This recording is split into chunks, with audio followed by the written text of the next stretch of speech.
Welcome back to clean news MP. चलिए देखते हैं मध्य प्रदेश की 25 फटाफट बड़ी खबरों को। इससे पहले आप न्यूज को कहां से देख रहे हैं हमें कमेंट में बताना बिल्कुल ना भूलें। साथ ही हमारे फेसबुक पेज को भी फॉलो करें। फेसबुक पेज का लिंक डिस्क्रिप्शन में दिया गया है। ग्वालियर के बेबस ट्रैफिक को गति देंगी स्मार्ट बसेस। शहर में 12 नए प्रस्तावित रूट्स पर स्मार्ट सिटी की 60 नई एसी सीएनजी बसें दौड़ती नजर आएंगी। इसके अलावा 8 बाहरी शहरों के लिए भी 20 नई बसें शुरू की जाएंगी। इसके लिए स्मार्ट सिटी डेवलपमेंट कॉर्पोरेशन ने टेंडर जारी कर दिया है। इसके अलावा शहर में वर्तमान में दौड़ रही बसों के फेरे भी बढ़ाए जाएंगे। नई बसों के लिए स्टैंड की जरूरत पड़ेगी। इसी कारण इंटर स्टेट बस टर्मिनल के भी टेंडर जल्द जारी किए जाएंगे। ये जानकारी स्मार्ट सिटी के सीईओ नीतू माथुर ने समीक्षा बैठक में दी। बोले राष्ट्रपति मध्य प्रदेश बनेगा आयुर्वेद का प्रमुख केंद्र। मध्य प्रदेश के मुख्यमंत्री शिवराज सिंह चौहान द्वारा आसपास आयुर्वेदिक चिकित्सकों में 4 को आयुर्वेद महर्षि की मानद उपाधि से, जबकि वैद्य देवेंद्र त्रिगुणा को आयुर्वेद के क्षेत्र में लाइफ टाइम अचीवमेंट अवार्ड से नवाजा गया। इसके पहले महामहिम राष्ट्रपति द्वारा उज्जैन में अखिल भारतीय आयुर्वेद महासम्मेलन के 59वें अधिवेशन का शुभारंभ किया गया। वहीं महामहिम राज्यपाल ने कहा कि मध्य प्रदेश चिकित्सा का प्रमुख केंद्र बनेगा। राष्ट्रपति रामनाथ कोविंद ने कहा कि आयुर्वेद का अर्थ है आयु का विज्ञान। आयुर्वेद न केवल रोग का उपचार करता है बल्कि उसे जड़ से समाप्त करता है। प्रदेश में पंचायत निर्वाचन की तैयारी तेज। कलेक्टर ने दिए पेट्रोल डीजल के रिजर्व स्टॉक रखने के निर्देश। मध्य प्रदेश में पंचायत चुनाव की तैयारियां जोरों शोरों से चल रही हैं। बता दें कि इस साल 3 स्तर में पंचायत निर्वाचन का आयोजन किया जाएगा। इस दौरान प्रदेश में ईंधन को लेकर कोई समस्या ना हो, इसलिए नीमच कलेक्टर ने पेट्रोल डीजल को लेकर नए निर्देश जारी कर दिए हैं। दरअसल कलेक्टर मयंक अग्रवाल ने हैम्प, मोटर, स्पिरिट और हाई स्पीड डीजल आदेश के तहत त्रिस्तरीय पंचायत निर्वाचन 2022 को मद्देनजर रखते हुए जिले के सभी डीजल एवं पेट्रोल विक्रेताओं को ईंधन के स्टॉक रखने के निर्देश दिए हैं। मध्य प्रदेश में गुलियन बेरी सिंड्रोम के रोगियों के लिए मुफ्त इंजेक्शन की व्यवस्था नहीं। गुलियन बेरी सिंड्रोम एक बार फिर से सिर उठाने लगा है। 15 दिन में इस रोग के 3 रोगी इंदौर के एमवाई अस्पताल पहुंच चुके हैं। परेशानी ये है कि प्रदेश के सबसे बड़े सरकारी अस्पताल में भर्ती होने के बावजूद रोगियों को कोई सरकारी मदद नहीं मिल पा रही। वे स्वयंसेवी संगठनों की मदद के भरोसे हैं। दरअसल इस रोग के उपचार में लगने वाले इंजेक्शन सरकारी आपूर्ति में शामिल नहीं है। रोगियों या उनके स्वजन को इनका प्रबंध करना पड़ता है। जीबीएस में रोगी को इम्यूनोग्लोबिन के इंजेक्शन लगते हैं और एक इंजेक्शन 6 से 8 हजार रुपए का आता है। आज सोमवार को भरेंगे नामांकन कांग्रेस के राज्यसभा उम्मीदवार विवेक तन्खा। मध्य प्रदेश से राज्यसभा के लिए कांग्रेस के उम्मीदवार विवेक तन्खा सोमवार को नामांकन फॉर्म दाखिल करेंगे। गौरतलब है कि राज्यसभा 3 सीट्स 29 जून को खाली हो गई हैं, जिसके तहत 10 जून को चुनाव की तारीख घोषित की गई। राज्यसभा चुनाव के तहत नामांकन फॉर्म भरने की अंतिम तिथि 31 मई है। मध्य प्रदेश में कांग्रेस ने विवेक तन्खा का नाम राज्यसभा उम्मीदवार के लिए घोषित किया। राज्यसभा चुनाव के तहत AICC रविवार शाम तक उम्मीदवारों की सूची जारी कर दी। हमीदिया में खराब आटा आपूर्ति करने वाली फर्म का अनुबंध होगा निरस्त। हमीदिया अस्पताल में खराब आटे की आपूर्ति करने वाली फर्म अपेक्स ट्रेडिंग का खाद्य सामग्री आपूर्ति के लिए किया गया अनुबंध निरस्त होगा।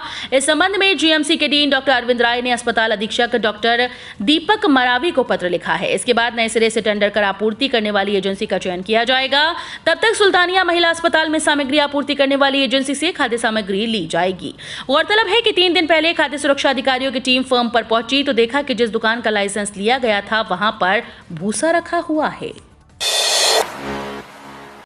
दो वेदर सिस्टम फिर एक्टिव। 10 जिलों में बूंदाबांदी के आसार। 15 जून के बाद मानसून की एंट्री। 9 दबे के बीच मध्य प्रदेश के मौसम में परिवर्तन का दौर जारी है। वर्तमान में 2 वेदर सिस्टम एक्टिव हैं। एमपी मौसम विभाग ने आज रविवार 29 मई 2022 को 10 जिलों में गरज चमक के साथ बारिश और हल्की बौछार की संभावना जताई। वहीं इन जिलों में 30-40 किलोमीटर प्रति घंटे की रफ्तार से हवा चलने, बिजली गिरने और चमकने के चलते येलो अलर्ट जारी किया गया। एमपी मौसम विभाग के अनुसार पिछले 24 घंटे में ग्वालियर और नौगांव में 43 डिग्री सेल्सियस तापमान दर्ज किया गया। वहीं जबलपुर, रीवा और सागर संभागों के जिलों में हल्की बारिश हुई। छात्रों के लिए जरूरी खबर। प्रोफाइल पंजीयन कराना अनिवार्य, ऐसे मिलेगा लाभ। मध्य प्रदेश के छात्रों के लिए काम की खबर है। शैक्षणिक सत्र 2022-23 के लिए आदिम जाति और अनुसूचित जाति विकास के द्वारा संचालित छात्रावासों में प्रवेश लेने के लिए प्रोफाइल पंजीयन कराना अनिवार्य किया गया। जो छात्र छात्रावास में प्रवेश लेना चाहते हैं वे पंजीयन करवा लें। दरअसल जिले में संचालित अनुसूचित जाति और जनजाति छात्रावासों का संचालन एमपी टास्क के द्वारा किया जाएगा। इसके लिए आदिम जाति और अनुसूचित जाति विकास विभाग के द्वारा संचालित छात्रावासों में प्रवेश लेने के लिए प्रोफाइल पंजीयन कराना अनिवार्य है। ऐसे में जो छात्र प्रवेश लेना चाहते हैं वे अपनी प्रोफाइल पंजीयन कार्य अभी से पूर्ण कर लें। प्रदेश में प्रॉपर्टी खरीदने पर मिलेगी सबसे ज्यादा छूट। महिलाओं के नाम पर रजिस्ट्री कराने से 4% तक का फायदा। प्रदेश में महिलाओं के नाम पर प्रॉपर्टी खरीदने पर रजिस्ट्री में मिलने वाली 2% की छूट अब बढ़कर 4% होने जा रही है, लेकिन ये छूट नगर निगम में रजिस्ट्री कराने पर मिलेगी। इस पॉलिसी के तहत सरकार नगर निगम सीमा शुल्क को 3% से घटाकर 1% करेगी। जानकारी के मुताबिक पंजीयन विभाग ने इसके लिए मसौदा तैयार कर सरकार को भेज दिया है। सरकार अध्यादेश के जरिए इसे लागू कर सकती है। राज्य पुलिस सेवा के इस अधिकारी को जल्द मिलेगा प्रमोशन। हाईकोर्ट ने सरकार को दिए ये निर्देश।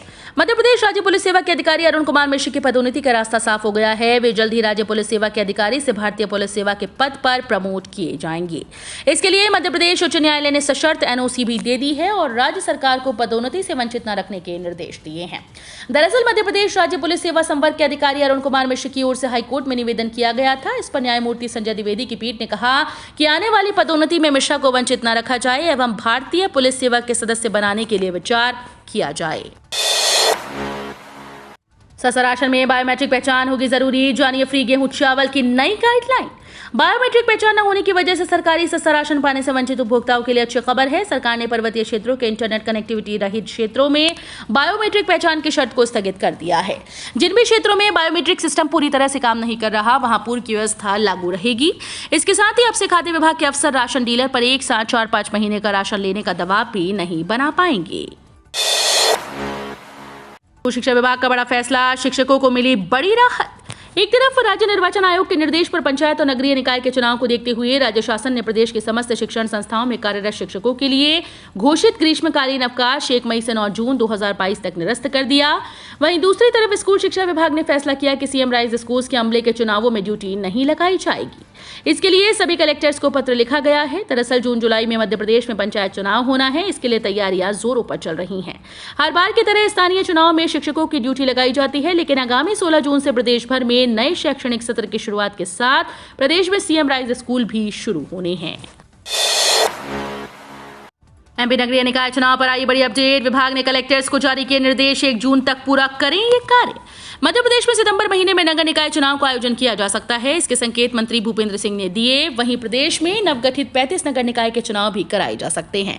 दरअसल इसकी चर्चा की जा रही है। बता दें कि नगर विकास आवास विभाग ने सभी निकाय के बाद आरक्षण की प्रक्रिया 1 जून तक हर हाल में पूरा करने के निर्देश दे दिए हैं। जानकारी की माने तो कलेक्टर को निर्देश जारी करते हुए नगर विकास और आवास विभाग ने कहा कि 1 जून तक प्रक्रिया पूरी कर कार्रवाई की जानी चाहिए। रक्षा मंत्रालय भर्ती 2022 सीमा सड़क संगठन में 873 पदों पर भर्ती। रक्षा मंत्रालय के तहत आने वाले सीमा सड़क संगठन जनरल रिजर्व इंजीनियरिंग फोर्स ने 876 पदों पर भर्ती निकाली। ये वैकेंसी स्टोर कीपर, टेक्निकल और मल्टी स्किल्ड वर्कर के पदों पर निकाली गई है। स्टोर कीपर टेक्निकल के कुल 377 पद हैं, जिनमें 157 अनारक्षित हैं। एससी के लिए 53, एसटी के लिए 26, ओबीसी के लिए 103 व ईडब्ल्यूएस के लिए 38 पद आरक्षित हैं। वहीं मल्टी स्किल्ड वर्कर के पद पर 499 वैकेंसी हैं, इनमें से 167 पद अनारक्षित हैं। 275 से 500 बिस्तरीय हो जाएगा जिला अस्पताल विक्टोरिया। 3 नए ऑपरेशन थिएटर बनेंगे।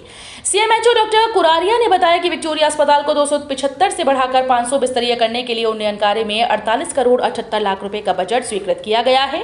10,000 वर्ग मीटर से ज्यादा क्षेत्रफल में 3 मंजिला नया भवन बनाया जाएगा।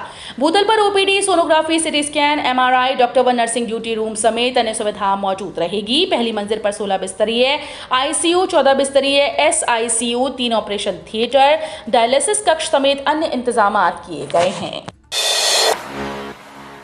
पोस्ट ऑफिस खाता धारक के लिए बड़ी खबर। 31 मई से शुरू हो रही है ये खास सेवा। भारतीय डाकघर ने नई घोषणा की है, जिसके तहत अब वो अपने ग्राहकों को नई सुविधा देने जा रही है। दरअसल डाकघर के खाता धारकों को जल्द ही एनईएफटी और आरटीजीएस की सुविधा दी जाएगी। इन सुविधाओं का उपयोग ग्राहक अपने अकाउंट से दूसरे के अकाउंट में पैसे भेजने के लिए कर सकेंगे। अब डाकघर के ग्राहक अपने इंटरनेट बैंकिंग के जरिए दूसरे बैंकों के डाकघर खातों में पैसा भेज सकते हैं। विभाग की ओर से जारी आधिकारिक नोटिस के मुताबिक ये सुविधा 31 मई 2022 से उपलब्ध होगी। कर्मचारियों को जल्द मिलेगी बड़ी सौगात। सैलरी में होगा 2.59 लाख तक का लाभ। देश के करीब 48 लाख केंद्रीय कर्मचारियों और 68 लाख पेंशनर्स के लिए बड़ी खुशखबरी है। मोदी सरकार जुलाई में एक बार फिर से डीए का तोहफा दे सकती है। रिपोर्ट्स के अनुसार एआईसीपीआई इंडेक्स के आंकड़ों के बाद जुलाई में एक बार फिर से महंगाई भत्ते में 3 से 4% तक बढ़ोतरी की जा सकती है और इसका लाभ अगस्त में मिल सकता है। इससे सैलरी में 2,59,464 तक का लाभ देखने को मिलेगा। जामा मस्जिद के सर्वे को लेकर संत समाज उतरेगा सड़क पर। भोपाल जामा मस्जिद को लेकर एक बार फिर से संस्कृति बचाओ मंच ने आवाज उठाई है और इस बार उनके साथ जामा मस्जिद का सर्वे करवाने को लेकर साधु संत मोर्चा खोलने जा रहे हैं। गौरतलब है कि ज्ञानवापी परिसर मामला सामने आने के बाद राजधानी भोपाल में संस्कृति बचाओ मंच नामक संगठन ने पुराने शहर के चौक में स्थित जामा मस्जिद का पुरातात्विक सर्वेक्षण कराने की मांग छेड़ दी थी। संस्कृति बचाओ मंच के अध्यक्ष चंद्रशेखर तिवारी ने इस मामले में कहा कि दिल्ली की जामा मस्जिद की तरह भोपाल की जामा मस्जिद भी बाग पद्धति पर आधारित है। तेज आंधी पानी ने बदल दिया नर्मदा नदी का बहाव। नर्मदा नदी जिसे लोग मां की तरह पूछते हैं, ये नदी पूरब से पश्चिम की तरफ बहती है। ये भारत की एकमात्र नदी है जो दिशा में बहती है, पर ऐसा क्या हो सकता है कि नर्मदा का बहाव विपरीत हो जाए? जी हां, ऐसा हुआ है जब तेज हवा ने मां नर्मदा का बहाव मोड़ दिया हो। नर्मदा नदी का ये वीडियो सोशल मीडिया में जमकर वायरल हो रहा है। 2 दिन पहले शहर में आई तेज आंधी के बीच जबलपुर के ग्वारी घाट तट का एक वीडियो सोशल मीडिया में तेजी से वायरल हुआ, जिसे लोग अद्भुत मानते हुए पसंद भी कर रहे हैं। एमपी में सरकार ने मंकी पॉक्स को लेकर जारी की एडवाइजरी। कोरोना वायरस की तरह मंकी पॉक्स ने भी दुनिया भर के लोगों की चिंता बढ़ा दी है। इसको लेकर मध्य प्रदेश के health commissioner doctor Sudam Khade ने सभी कलेक्टर, सीएमएचओ, सिविल सर्जन को मंकी पॉक्स को लेकर एडवाइजरी जारी की। मंकी पॉक्स के लक्षण, संदिग्ध मरीजों की सैंपलिंग, टेस्टिंग और ट्रीटमेंट को लेकर गाइडलाइन भेजी। आपको बता दें कि मंकी पॉक्स मानव चेचक के समान एक दुर्लभ वायरल संक्रमण है जो मुख्य रूप से मध्य और पश्चिम अफ्रीका के उष्णकटिबंधीय वर्षा वन क्षेत्रों में पाई जाती है। ये एक सेल्फ लिमिटेड संक्रमण है। मोदी कैबिनेट के श्रेष्ठ प्रदर्शन करने वाले मंत्रियों में राजनाथ सिंह अव्वल। रक्षा मंत्री राजनाथ सिंह मोदी कैबिनेट के शीर्ष प्रदर्शन करने वाले मंत्रियों में शुमार हैं। याद करें, साल 2019 में उन्होंने फ्रांस में राफेल लड़ाकू विमान में उड़ान भरी थी। तब वो पहला राफेल लड़ाकू विमान लाने फ्रांस गए थे। हाल ही में उन्होंने अत्याधुनिक कलवरी श्रेणी की पनडुब्बी INS खंडेरी में सवार होकर नौसेना की लड़ाकू क्षमताओं का जायजा लिया था। IANS सी वोटर के सर्वे के मुताबिक रक्षा मंत्री राजनाथ सिंह मोदी कैबिनेट में शीर्ष प्रदर्शन करने वाले मंत्री हैं। 1.22 लाख किसानों के लिए बड़ी खबर, अटक सकती है 11वीं किश्त। पीएम नरेंद्र मोदी द्वारा 31 मई को शिमला से प्रधानमंत्री किसान सम्मान निधि योजना की 11वीं किश्त जारी की जाएगी, लेकिन यूपी के अमेठी के 1.22 लाख किसानों की किस्त पर संकट गहरा सकता है। इन किसानों की किस्त अटक सकती है। इसका कारण अब तक eKYC ना कराना है। उधर eKYC की आखिरी डेट 31 मई 2022 है।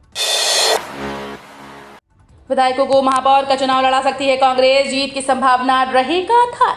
मध्य प्रदेश कांग्रेस ने नगरीय निकाय के चुनाव की तैयारियां तेज कर दी। महापौर का चुनाव विधायकों को लड़ाया जा सकता है। जीत की संभावना प्रत्याशी चयन का आधार होगा। ये बात प्रदेश कांग्रेस अध्यक्ष कमलनाथ ने रविवार को प्रदेश कांग्रेस कार्यालय में मीडिया से चर्चा के दौरान कही। साथ ही उन्होंने ओबीसी आरक्षण का विषय उठाते हुए कहा कि सरकार की गलती की वजह से पिछड़ा वर्ग के साथ बड़ा अन्याय हुआ। औसत 10-11% आरक्षण ही ओबीसी को मिला है। उन्होंने कहा कि हमने 8-9 महापौर पद के लिए प्रत्याशी तय कर लिए हैं। प्रदेश महामंत्री कविता पाटीदार बीजेपी की राज्यसभा उम्मीदवार। मध्य प्रदेश में राज्यसभा चुनाव के लिए बीजेपी ने भी अपनी एक उम्मीदवार के नाम की घोषणा कर दी। बीजेपी ने प्रदेश महामंत्री कविता पाटीदार के नाम की मध्य प्रदेश से राज्यसभा उम्मीदवार के तौर पर घोषणा की है। गौरतलब है कि प्रदेश के 3 राज्यसभा सीट अगले महीने खाली हो रही हैं। इन्हीं सीटों को लेकर कांग्रेस ने विवेक तनखा के नाम की घोषणा की। वहीं बीजेपी ने रविवार शाम कविता पाटीदार के नाम की सूची जारी की है। विधायकों के मौजूदा संख्या बल के हिसाब से 2 सीटें बीजेपी और 1 सीट कांग्रेस को मिलने की संभावना है। आधार कार्ड की चेतावनी वाले बयान को सरकार ने लिया वापस। सरकार ने आधार कार्ड को लेकर एक बयान जारी कर चेतावनी दी थी कि कोई भी व्यक्ति अपने आधार कार्ड की फोटो किसी के साथ भी साझा ना करें, क्योंकि इससे आधार कार्ड का दुरुपयोग होने की संभावना होती है। लेकिन सरकार ने इसे नए प्रेस रिलीज जारी कर वापस ले लिया है। सरकार ने बयान वापस लेने के पीछे गलत अर्थ की संभावना का हवाला देते हुए पूर्व में दिए गए बयान को तत्काल प्रभाव से वापस लेने का फैसला किया। तो ये थी आज की 25 फटाफट बड़ी खबरें। अगर आपको न्यूज़ पसंद आई हो तो वीडियो को लाइक और शेयर जरूर करें। धन्यवाद।